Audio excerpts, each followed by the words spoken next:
Semangat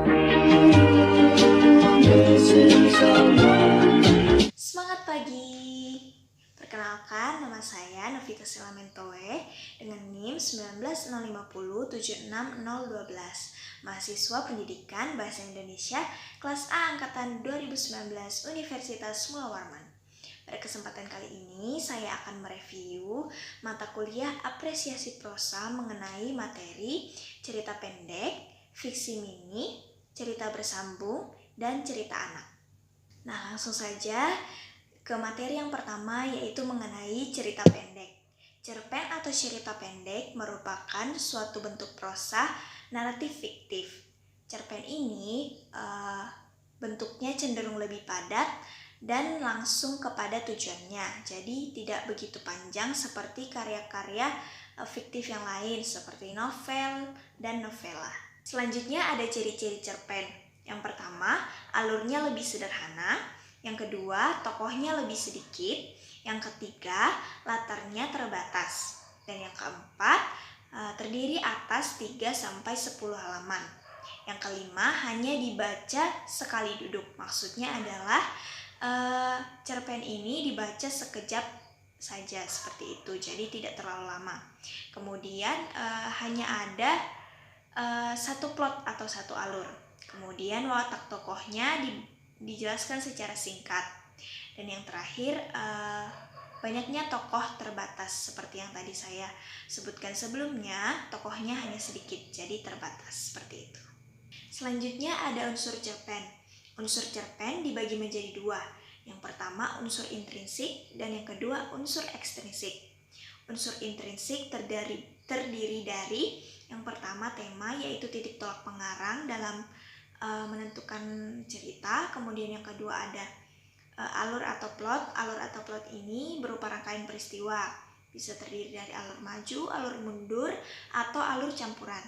Yang ketiga ada tokoh. Tokoh yaitu siapa saja tokoh-tokoh di dalam cerpen tersebut. Kemudian yang keempat ada penokohan, yaitu menyangkut watak-watak tokoh.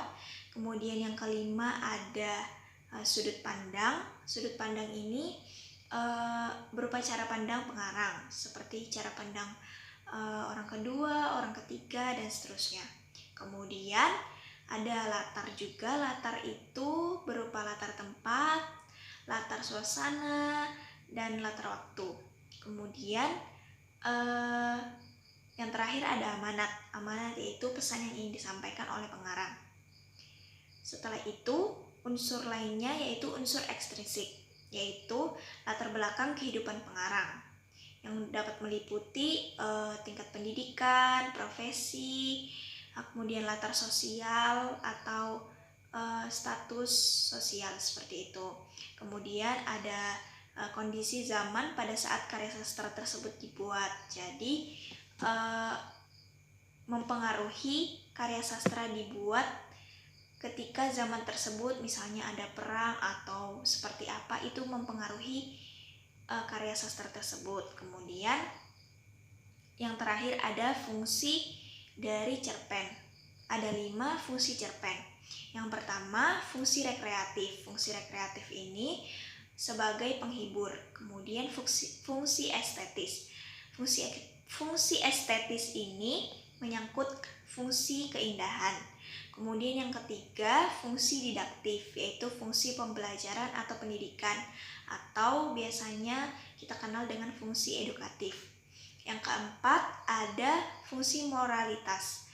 Fungsi moralitas ini memberikan nilai-nilai moral.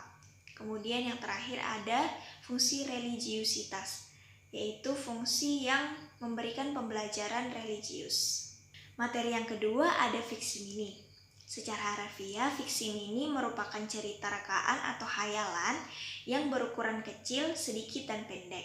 Sedangkan secara umum, fiksi mini ini merupakan karya sastra yang lebih pendek dari cerita pendek, seperti itu. Kemudian, fiksi mini ini lebih difokuskan ke tema dan alur yang sudah mencakup gambaran awal, konflik, dan penyesuaian. Selanjutnya ada ciri-ciri fiksi mini. Ciri-ciri fiksi mini antara lain yang pertama, lebih singkat dari cerita pendek. Seperti definisinya, fiksi mini ini merupakan karya sastra yang lebih pendek dari cerita pendek. Kemudian yang kedua, ada jumlah katanya berkisar sekitar 250 sampai 1000 kata. Dan yang ketiga, bersifat imajinatif atau khayalan. Yang keempat, yaitu memiliki pemilihan kata yang tidak bertele-tele. Jadi seperti definisinya tadi, fiksi mini ini singkat, maka dari itu kata-kata yang digunakan tidak bertele-tele. Selanjutnya ada tips membuat fiksi mini. Ada 4 tips. Yang pertama, menentukan tema. Jadi menentukan dulu temanya, seperti ide-ide apa yang ingin dituangkan ke dalam fiksi mini atau menjadi fiksi mini. Kemudian yang kedua, ada fokus pada inti cerita. Jadi karena fiksi mini ini singkat, jadi langsung saja fokus ke inti ceritanya, sehingga ceritanya tidak perlu terlalu detail, terlalu bertele-tele juga kata-katanya, karena ini merupakan fiksi mini. Kemudian yang ketiga, mulailah untuk menulis. Jadi ide-ide yang sudah dituangkan tadi, dan setelah memiliki titik fokus pada suatu inti cerita, mulailah untuk menulis fiksi mini. Dan yang terakhir ada editing. Jadi setelah kita menulis, kemudian kita mengedit sekiranya yang mana kata-kata atau kalimat yang diperlukan dalam fiksi mini tersebut. Nah, setelah pembahasan mengenai cerpen dan fiksi mini, selanjutnya ada perbedaan fiksi mini dan cerpen. Cerpen dan fiksi mini merupakan jenis sastra yang serupa, tetapi sebenarnya sangat berbeda. Dan perbedaannya tersebut nampak pada pembatasan karakternya dan katanya seperti itu. Fiksi mini biasanya katanya berkisar 250 sampai 1000 kata. Sedangkan cerpen terdiri dari 1000 sampai 10.000 kata. Jadi lebih banyak cerpen daripada fiksi mini. Kemudian cerpen lebih luas dalam hal latar. Sedangkan fiksi mini latarnya terdiri hanya satu latar waktu dan satu latar tempat. Selanjutnya materi yang ketiga ada cerita bersambung.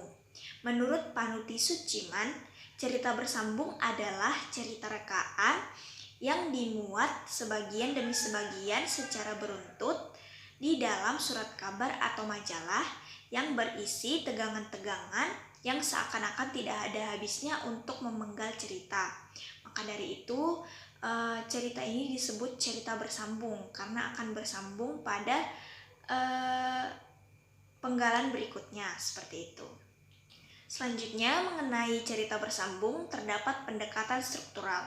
Nah, menurut Robert, untuk menganalisis suatu cerita dibutuhkan struktur faktual untuk membangun suatu cerita tersebut. Struktur faktual atau fakta-fakta cerita terdiri dari karakter, alur, dan latar. Karakter dapat dibagi menjadi 2, karakter individu dan karakter yang terkait dengan emosi atau perasaan. Kemudian alur, terdapat 3 alur, alur maju, alur mundur, dan alur campuran. Kemudian untuk latar ada latar waktu, latar tempat, dan latar suasana.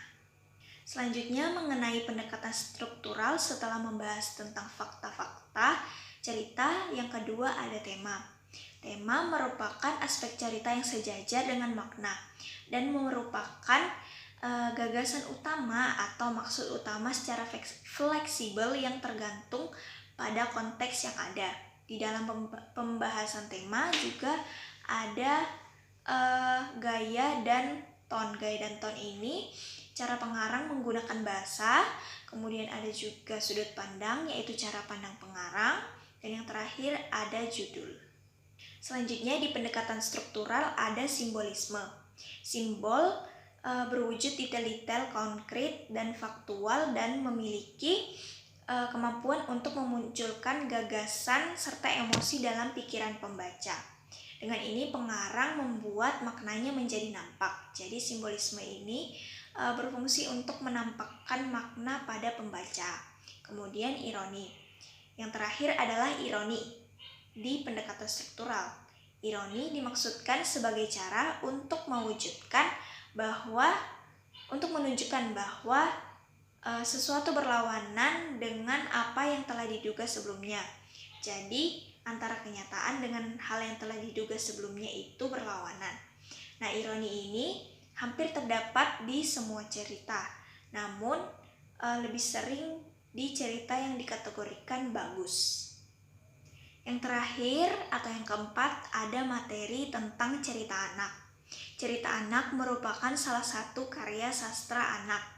Cerita anak dibuat atau ditulis untuk dibaca oleh anak-anak yang mana isinya sesuai dengan tingkat perkembangan intelektual dan emosi dari anak. Selanjutnya ada unsur-unsur cerita anak. Unsur cerita anak ini sama dengan unsur-unsur cerita pada umumnya, yaitu unsur intrinsik dan unsur ekstrinsik. Unsur intrinsiknya seperti tema, tokoh, alur, latar, dan sebagainya. Namun yang membedakan ada style, yaitu gaya pengarang. Karena cerita anak dikhususkan untuk anak, jadi gaya pengarang atau gaya bahasa yang digunakan pengarang harus sesuai dengan cerita untuk anak-anak. Selanjutnya ada jenis cerita anak. Jenis cerita anak di sini ada 4 jenis. Yang pertama yaitu ada cerita jenaka, yaitu cerita yang menghibur dan membuat pembacanya tertawa. Kemudian yang kedua ada fabel. Fabel ini merupakan cerita yang menyangkut kehidupan binatang yang memberikan nilai moral. Kemudian yang ketiga ada cerita legenda. Jadi cerita legenda ini cerita prosa rakyat yang ceritanya dianggap benar pernah terjadi oleh yang mempunyai cerita. Kemudian yang terakhir ada mite. Mite ini merupakan cerita prosa rakyat juga, namun bercerita mengenai dewa atau setengah dewa yang terjadi di dunia lain di masa lampau. Yang terakhir ada manfaat cerita anak. Yang pertama melatih kemampuan bahasa anak. Karena di dalam cerita anak terdapat bahasa-bahasa yang digunakan dalam cerita, dan bahasa-bahasa tersebut dapat dikonsumsi atau diserap oleh anak sehingga dapat memperkaya kemampuan berbahasa anak. Dan yang kedua ada menumbuhkan kreativitas anak. Jadi lewat membaca cerita anak dapat menumbuhkan kreativitas atau ide-ide anak. Kemudian yang terakhir ada meningkatkan kecerdasan anak. Jadi lewat membaca cerita anak dapat menambah pengetahuan anak sehingga menambah kecerdasan anak.